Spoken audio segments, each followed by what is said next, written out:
Hello dear student, I am your chemistry teacher Varun Kumar Pandey. आज मैं आप लोग के लिए सॉलिड स्टेट जो चैप्टर है उसका मैं स्पेस लैटिस और क्रिस्टल लैटिस का टॉपिक आपके सामने लेके आया हूँ। ये स्पेस लैटिस और क्रिस्टल लैटिस आपके क्रिस्टलाइन सॉलिड का ही एक टर्म है। जैसा कि मैंने आपको बताया था कि सॉलिड स्टेट को दो पार्ट में डिवाइड कर सकते हैं, एक आपका क्रिस्टलाइन सॉलिड, दूसरा आपका एमॉर्फस सॉलिड। ओके, तो क्रिस्टलाइन सॉलिड, एमॉर्फस सॉलिड, ये दोनों ही सॉलिड स्टेट के टाइप हैं। क्रिस्टलाइन सॉलिड जो होता है वो एक्सटर्नली इंटरनली सॉलिड की सारी प्रॉपर्टी को शो करता है। और जब हम बात करते हैं नॉन क्रिस्टलाइन सॉलिड का, तो नॉन क्रिस्टलाइन में बाहर से तो देखने में वो सॉलिड जैसा लगता है, लेकिन इंटरनली वो सॉलिड की सारी प्रॉपर्टी को शो नहीं करता, इसीलिए हम उसको सूडो सॉलिड भी बोलते हैं। लेकिन इस सॉलिड स्टेट के चैप्टर में सिर्फ और सिर्फ हम क्रिस्टलाइन सॉलिड की ही बात करेंगे। तो ये मैंने टर्म आज लिखा है, देखिए, सॉलिड, स्पेस लैटिस और क्रिस्टल लैटिस। तो क्या होता है स्पेस लैटिस और क्रिस्टल लैटिस?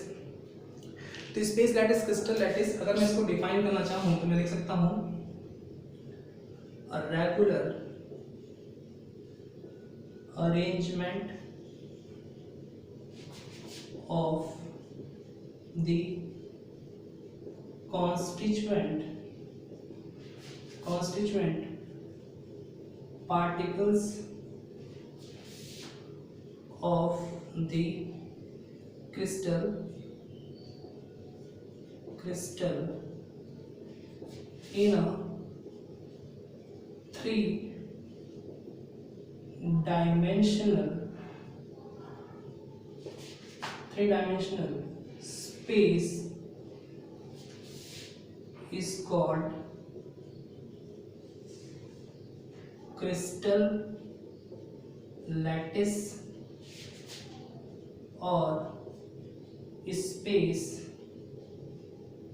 lattice। तो ये क्रिस्टल लैटिस और स्पेस लैटिस क्या है? तो क्रिस्टल लैटिस, स्पेस लैटिस आपका टर्म है क्रिस्टलाइन सॉलिड का। डेफिनेशन हम कैसे बोल सकते हैं? जितने भी आपके सॉलिड होते हैं वो कॉन्स्टिट्यूएंट पार्टिकल से ही मिलके बनते हैं। क्रिस्टल हमेशा कॉन्स्टिट्यूएंट पार्टिकल से मिलके बनता है, और कॉन्स्टिट्यूएंट पार्टिकल क्या क्या हो सकता है? एटम, मॉलिक्यूल और आयन हो सकता है। तो डेफिनेशन में मैंने क्या लिखा है? A regular arrangement of the constituent particle of the crystal in a three dimensional space is called crystal lattice और स्पेस लैटिस। ये आपका डेफिनेशन है किसका? स्पेस लैटिस और क्रिस्टल लैटिस। ओके, अब इसमें जैसे मैं आपको बताता हूं कि सपोज कीजिए, इस डेफिनेशन को आप लिख सकते हैं। ओके, अब सपोज कीजिए जो क्रिस्टलाइन सॉलिड है, मैंने आपको बताया था कि इसके एग्जांपल में आपके आयनिक सॉलिड हो सकते हैं, जैसे सोडियम क्लोराइड, पोटेशियम क्लोराइड हो गया, या फिर जो आपके कोवैलेंट नेटवर्क सॉलिड, जैसे यहाँ पे क्या हो गया, डायमंड और ग्रेफाइट हो गए। तो ये सारे स्ट्रक्चर आपके क्रिस्टलाइन सॉलिड में ही आएंगे। लेकिन मेनली हम ये स्पेस लैटिस और क्रिस्टलाइन सॉलिड को डिफाइन करने के लिए हम आयनिक सॉलिड की ही बात करेंगे। आयनिक सॉलिड इन द सेंस, जैसे आपके जो आयनिक कंपाउंड है जो मेटल और नॉन मेटल के कॉम्बिनेशन से बनते हैं, तो जितने मेटल और नॉन मेटल के कॉम्बिनेशन से बनते हैं, मेनली जो आयनिक कंपाउंड है वो जनरली आपके क्रिस्टलाइन सॉलिड के फॉर्म में ही एग्जिस्ट करते हैं। ठीक है, तो जैसे मान लीजिए कि मैंने एक क्रिस्टल बनाया जो कि क्यूबिक शेप का है, कुछ इस तरह से, ऐसे, ये एक मैंने समझ ली एक क्रिस्टल लैटिस में बना दिया, एक क्रिस्टल बना दिया। ठीक है, तो क्रिस्टल कुछ कैरेक्टरिस्टिक्स हैं क्रिस्टल के कि अगर ये जो कॉर्नर है, हर क्रिस्टल का जो कॉर्नर साइड होता है, ओके, हर क्रिस्टल का जो कॉर्नर साइड होता है, ये कॉर्नर साइड, इसको मैं क्या बोलता हूँ? ये कॉर्नर साइड, इस कॉर्नर साइड पे हमेशा आपका इस क्रिस्टल का कॉन्स्टिट्यूएंट पार्टिकल हमेशा क्या करेगा? एग्जिस्ट करेगा। तो यहाँ पे मैं लिखूंगा कॉन्स्टिट्यूएंट पार्टिकल। कॉन्स्टिट्यूएंट पार्टिकल यहाँ पे क्या होगा? आपका एग्जिस्ट करेगा। कॉन्स्टिट्यूएंट पार्टिकल मेरे क्या क्या हो सकते हैं? मैंने आपको बताया, ये आपका एटम हो सकता है, दूसरा आपका मॉलिक्यूल हो सकता है, और क्या हो सकते हैं? आपके आयंस हो सकते हैं। ठीक है, तो कॉन्स्टिट्यूएंट पार्टिकल क्या क्या हो सकते हैं? एटम हो सकते हैं, मॉलिक्यूल हो सकते हैं, और आपके आयंस। एटम, मॉलिक्यूल और आयन। ठीक है, ये जो आपका कॉर्नर पे, कॉर्नर जितने भी कॉर्नर हैं, ये क्यूबिक लैटिस में जितने भी आपके कॉर्नर के साइड होंगे, वहां पे हमेशा आपके कॉन्स्टेंट पार्टिकल ही एग्जिस्ट करेंगे। ये जो कॉर्नर का स्पेस है, कॉर्नर ये जो है, ये कॉर्नर की साइड को, इस जगह को, ठीक है, ये कॉर्नर का जो साइड है, इसको हम लोग बोलते हैं lattice side. Lattice site. Lattice site कहने का मतलब कि जहां पे आपके कॉन्स्टिट्यूएंट पार्टिकल आपके क्या करते हैं? अरेंज होते हैं। कॉन्स्टिट्यूएंट पार्टिकल आपके क्या करते हैं?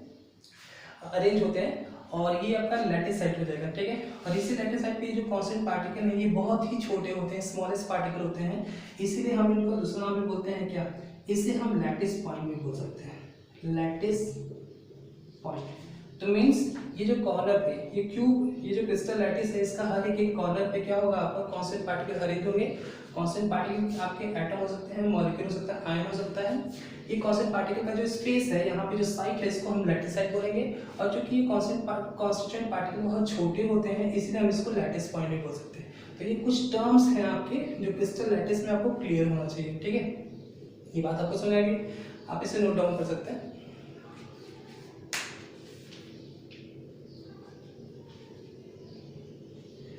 ओके, अब एक चीज और है कि ये जो आपका लैटिस साइट है, ये एक लैटिस साइट है, सारे कॉर्नर्स वाले क्या है आपके लैटिस साइट है। तो एक लैटिस साइट से दूसरे लैटिस साइट तक की जो दूरी है, एक लैटिस साइट से दूसरे लैटिस साइट तक की जो दूरी है, इसे हम लाइन से डिनोट करते हैं, लाइन से रिप्रेजेंट करते हैं, इसको लिख सकते हैं, रिप्रेजेंट करते हैं। एक लैटिस साइड से दूसरे लैटिस साइड को हम लाइन से रिप्रेजेंट करते हैं। ये लाइन क्या रिप्रेजेंट करता है, represent the geometry of crystal lattice. Okay, ये जो आपके लाइन, ये जो मैंने लाइन आपको रिप्रेजेंट किया है कि हर लैटिस पॉइंट को जो मैं आप लाइन ज्वाइन करेंगे, वो ज्वाइन क्या करेगा, वो लाइन क्या करेगा, आपका क्रिस्टल लैटिस की ज्योमेट्री को रिप्रेजेंट करेगा, ठीक है। तो ये कुछ आपके टॉपिक है, आप इसको देख लीजिए, फिर मैं आगे बढ़ता हूँ।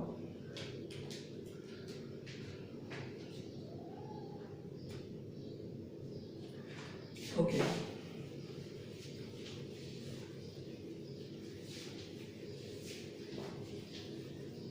अब स्पेस लैटिस को तो मैंने बता दिया कि स्पेस लैटिस से कुछ इस तरह के कैरेक्टरिस्टिक्स हो सकते हैं।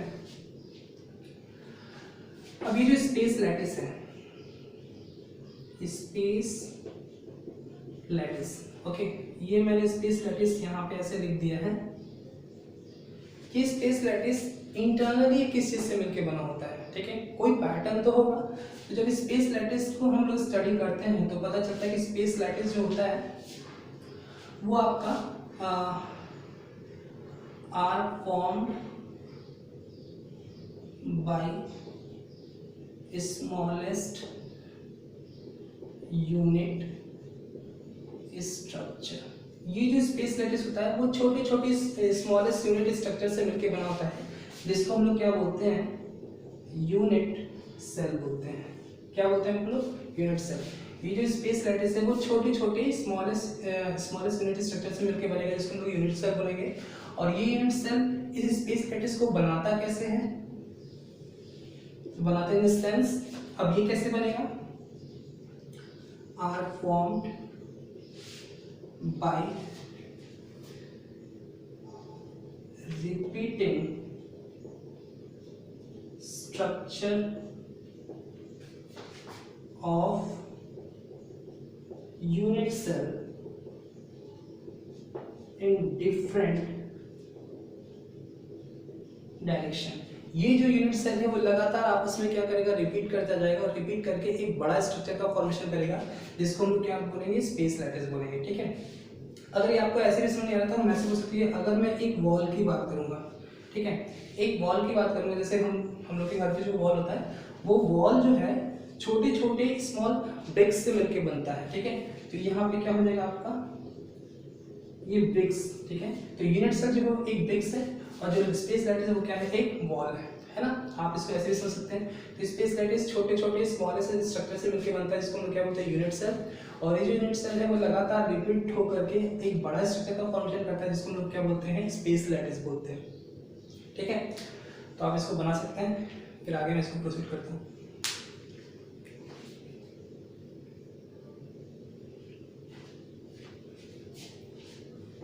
ओके,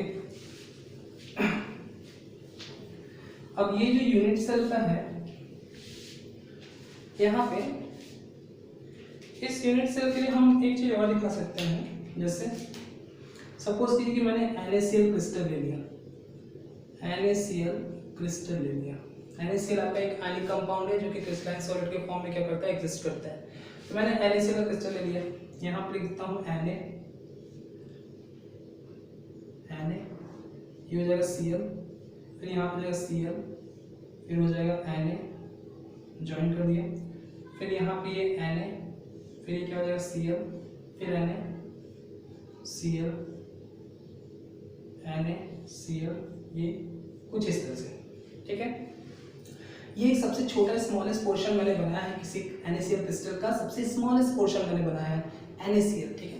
अगर मैं इसको बार बार आपस में रिपीट करूं, मतलब कुछ इस तरह से, यहाँ पे मैंने Na बना दिया, फिर मैंने क्या किया, Cl बना दिया कुछ ऐसे, फिर उसके बाद यहाँ पे मैंने क्या किया, Na बना दिया, फिर ये Cl, फिर ये NaCl, Cl, यहाँ पे Na और Cl हो गया, फिर ये Na हो गया, फिर यहाँ Cl हो गया, कुछ इस तरह से ये बन गया। अब आप इसी को क्या कर सकते हैं, पीछे ले सकते हैं, यहाँ पे Na, फिर पीछे, फिर आपका Cl, फिर कुछ इस तरह से, फिर आप इसको यहाँ पे Cl कर सकते हैं, फिर ऐसे जोड़ सकते हैं, फिर यहाँ पे आप क्या कर सकते हैं, Cl, फिर ऐसे जोड़ सकते हैं, फिर ये स्ट्रक्चर Na, फिर कुछ इस तरह से। देखिए नीचे के मैंने क्या किया है, इस स्ट्रक्चर को इस स्ट्रक्चर के साथ रिपीट किया, फिर पीछे ये स्ट्रक्चर रिपीट किया, फिर पीछे ये स्ट्रक्चर रिपीट किया, तो चार तरह से ये स्ट्रक्चर बन गया, ठीक है।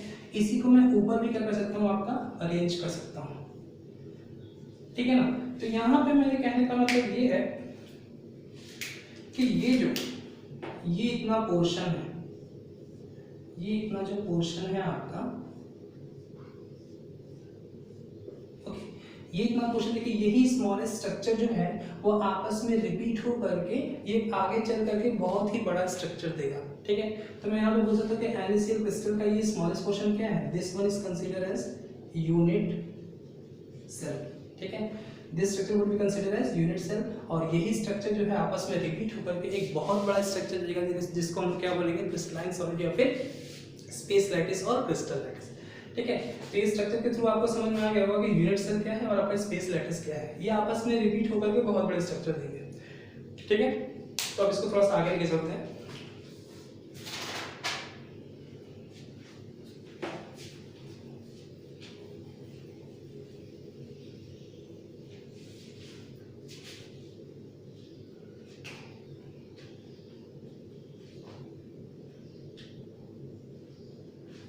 अब देखिए यहाँ पे यूनिट सेल जो है, यूनिट सेल को मैं डिफाइन करता हूं, it is a smallest structure of the crystal which repeated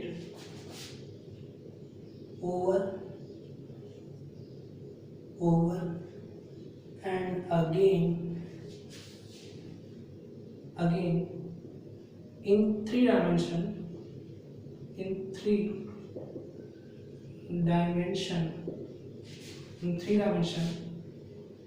and give large space lattice, okay. तो सिंपली मैं क्या बोल सकता हूँ कि जो यूनिट सेल है वो सबसे एक स्मॉल स्ट्रक्चर है जो कि आपस में रिपीट करके इन थ्री डायमेंशनली आपस में रिपीट करके एक लार्ज स्पेस लैटिस का फॉर्मेशन करता है। तो स्पेस लैटिस का जो सबसे छोटा यूनिट है वो क्या है, आपका यूनिट सेल है, और यूनिट सेल आपस में जब अरेंज होकर के क्या बनाएगा, एक बड़ा स्ट्रक्चर बनाएगा जिसको हम क्या बोलेंगे, स्पेस लैटिस बोलेंगे, ठीक है। तो ये तो डेफिनेशन है इस पे यूनिट सेल का। अब यूनिट सेल को हम लोग कैरेक्टराइज करते हैं यहाँ पे दो पार्ट में मैं इसको डिवाइड कर सकता हूँ यूनिट सेल को स्ट्रक्चर के बेसिस पे। तो देखिए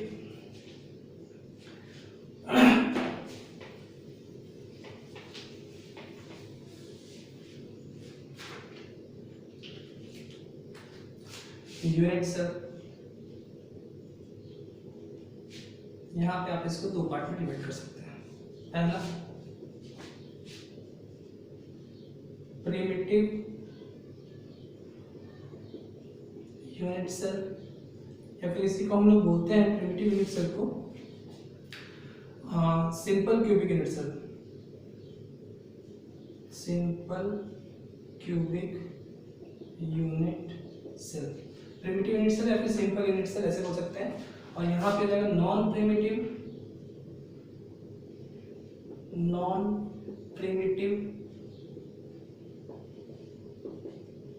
यूनिट सेल और centered unit cell, centered unit cell. Okay, primitive unit cell ये हो जाएगा आपका, and this one would be non primitive और face centered unit cell. Okay, simple unit cell जो होगा आपका वो सिंपल एक क्यूब का फॉर्मेशन करेगा। क्यूब इन द सेंस, अगर मैं इसको बनाना चाहूँ यहाँ पे मैं सिंपली क्या बोल सकता हूँ कि सिंपल यूनिट सेल में जब क्यूब का फॉर्मेशन होगा तो सिर्फ जो एटम होंगे, कांस्टेंट पार्टिकल्स होगा, वो उसके सिर्फ कॉर्नर्स पे प्रेजेंट होगा। क्या कर सकते हैं, here the constituent particles are present only at corners। यहाँ पे जो कांस्टेंट पार्टिकल्स होंगे वो सिंपली क्या होंगे, सिर्फ और सिर्फ आपके कॉर्नर से प्रेजेंट होंगे। और यहाँ पे क्या होगा, constituent particles are not only at corners but also at other position। Okay, तो सिंपल यहाँ इसमें क्या होगा कि जो कांस्टेंट पार्टिकल्स होंगे वो सिर्फ और सिर्फ कॉर्नर पे नहीं होंगे, कहीं और भी हो सकते हैं। और इसमें क्या है कि जो कांस्टेंट पार्टिकल्स होंगे वो सिर्फ और सिर्फ आपके कॉर्नर पे प्रेजेंट होंगे। तो ये मैंने एक डेटा बनाया है, इसको आप देख लीजिए, फिर मैं स्ट्रक्चर के थ्रू आपको समझाता हूँ।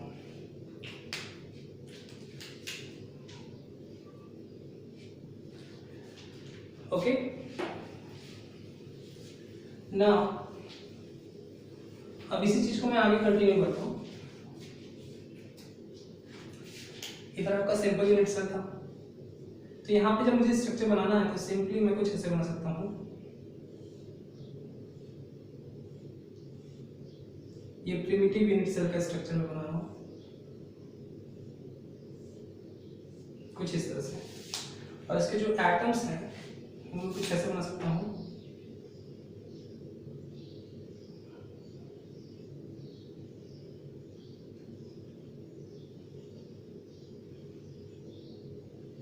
तो यहाँ पे देख रहे हैं कि इस तरह के यूनिट सेल में जो आपके क्यूब के स्ट्रक्चर बना रहे हैं, जो 8 कॉर्नर्स हैं, सिर्फ कॉर्नर्स पे ही आपके एटम क्या है, कांस्टेंट पार्टिकल्स आपके प्रेजेंट होंगे। ठीक है, जबकि इधर में बनाऊंगा तो कांस्टेंट पार्टिकल प्रेजेंट होने के बेसिस पे एक चीज और है कि यहाँ पे देखिए मैंने कॉर्नर पे एटम को दिखा दिया, लेकिन जब मैं अदर पोजीशन पे दिखाऊंगा तो ये जो आपका नॉन प्रिमिटिव जो यूनिट सेल था वो 3 तरह का हो जाएगा।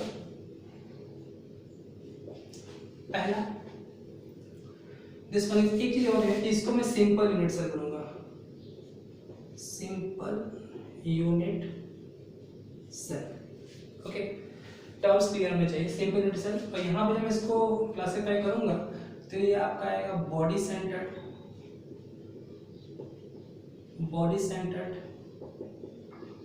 Unit cell. ठीक है, और ये जो है दूसरा face centred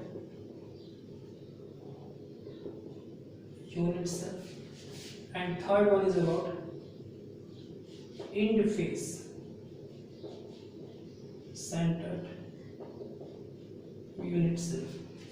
okay, end face centered unit cell। अब इसकी स्ट्रक्चर को अगर मैं दिखाऊं कि कैसे ये बनेंगे, तो इस स्ट्रक्चर को दिखाने के लिए देखिए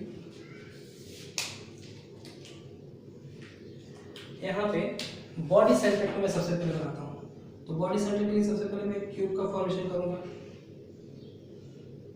ये मैंने क्यूब बना दिया,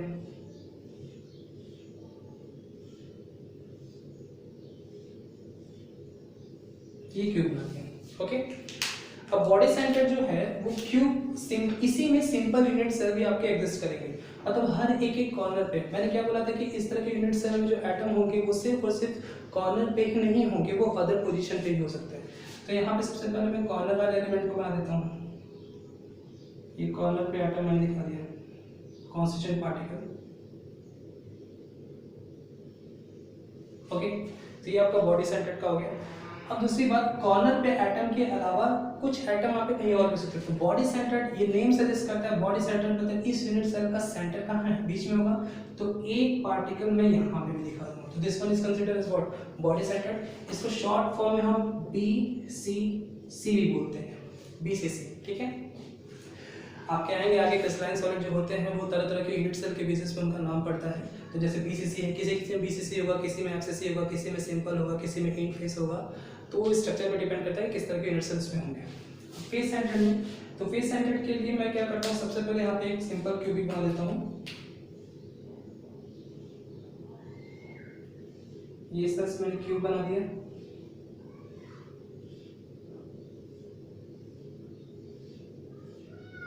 एक क्यूब का फॉर्मेशन कर दिया।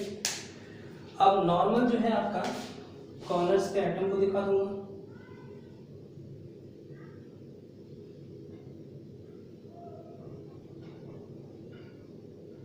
एटम को दिखा दिया ये कॉर्नर्स पे। तो फेस सेंटर्ड क्या होगा, अगर मैं किसी क्यूब की बात करूंगा तो क्यूब में टोटल कितने फेसेस होंगे, आपके 6 फेस होंगे। तो हर फेस के सेंटर पे मैं एक एक्स्ट्रा एटम दिखाने जा रहा हूँ, एक एक्स्ट्रा कांस्टेंट पार्टिकल्स में दिखाने जा रहा हूँ। तो जैसे सामने वाला फेस है, यहाँ पे मैं दिखाऊंगा, तो इसको मैं कैसे दिखा सकता हूँ, एक पार्टिकल मैंने यहाँ पे दिखा दिया। अब देखिए सामने वाला फेस जो यहाँ पे है ये दिखा दिया, ये ऊपर का जो फेस है यहाँ पे दिखा दिया। अब ये जो नीचे वाला फेस है मैंने यहाँ पे दिखा दिया। ये जो फेस है इस फेस पे मैंने यहाँ पे दिखा दिया, समझ में आया, ठीक है। अब ये चीज हो गया, यहाँ पे हो गया, यहाँ पे हो गया, यहाँ पे हो गया, यहाँ पे हो गया। एक ये जो पीछे वाला फेस है उसको मैं कुछ इस तरह से दिखाऊंगा, समझ आया। तो ये आपके फेस सेंटर्ड यूनिट सेल हो गया, मतलब कि हर एक एक फेस पे मैंने क्या किया, हर एक एक फेस पे मैंने कांस्टेंट पार्टिकल को अरेंज किया, ठीक है। तो ये आपका फेस सेंटर्ड यूनिट सेल हो गया। इसको आप शॉर्ट में क्या बोल सकते हैं, FCC, ठीक है। इन फेस सेंटर्ड की बात करता हूं, तो इन फेस सेंटर्ड में पहले मैं एक क्यूब बना देता हूं। ये आपके क्यूब बन गए, कुछ इस तरह से क्यूब बना दिया, ओके। अब क्यूब बनाने के बाद कॉर्नर वाले एटम को मैं दिखा देता हूं।